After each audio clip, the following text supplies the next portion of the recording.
Well, a truly shocking story of holidaymakers who should have been having a relaxing and enjoyable time. But as we saw, it actually ended up costing them thousands. Joining me in the studio now is scams expert Nikki Cosgrove, and direct from Tenerife is Chris Elkington. He's the editor of the Canarian Weekly website, who have been following this case very, very closely. Chris, let me come to you first. This is certainly not a small scam, is it? It sort of seems to have the hallmark of organised crime here. Just how bad is it on the island? Well, it's something that started, an investigation started a year ago. After a few complaints to the police from holidaymakers saying that they'd, been charged far more than expected for what was supposed to be cheap electrical goods. And then police actually raided 11 shops, an accounts office, and they seized more than 1.3 million euros in cash. Wow! More than 900,000 euros was blocked in 300 bank accounts. They embargoed 42 properties, and 33 people have been arrested. So it's been quite a huge scam on a large scale. Does that mean that they've put a stopper on this, or have other scammers just sort of cropped up elsewhere and are following this scam? No, it's been capped.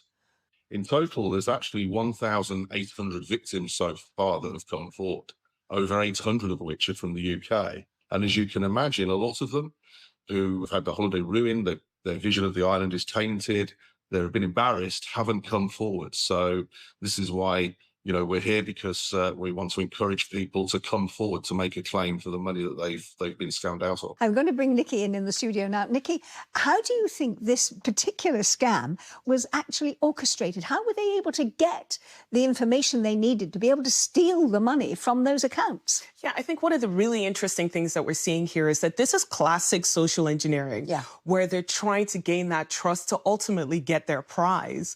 And in this particular case, it's a baiting scam. You've got a little bit of a carrot that you're dangling, but on a big stick that's going to lead to these consequences. And typically, it'll start with information gathering. I want to get as much information about you as a victim. We find out that you're here on holiday. You might be in that emotional state of excitement, joy. Maybe you're fatigued, so you're in a heightened emotional state.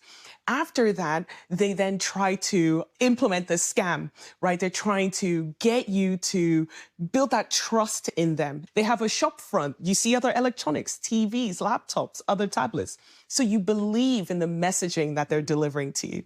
And then they launch that scam. They get you to buy that tablet with your card. And by putting your card into their machine, or potentially putting your card into their ATM, which they choose, which they select, exactly. They know they've got the card skimmers on those ATMs. They're stealing your bank details from those cards.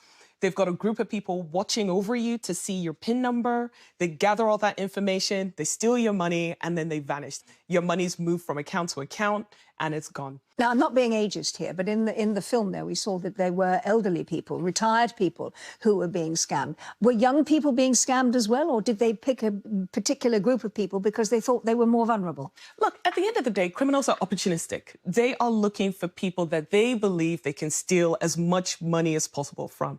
In this particular case, at this time, you had a demographic of potential victims who are on holiday, typically elderly. But fundamentally, it's important to recognize that criminals are opportunistic, so stay alert. Thanks very much indeed for joining us, both of you. And if you think you've been a victim of this particular crime in Tenerife, then please do get in touch with our website, because you will find there at bbc.co.uk/ripoffbritain all the information and the contact details you need to report that particular scam to the relevant authorities in Tenerife. And if you're going on holiday this year, wherever it is, I hope you stay safe from the scammers too.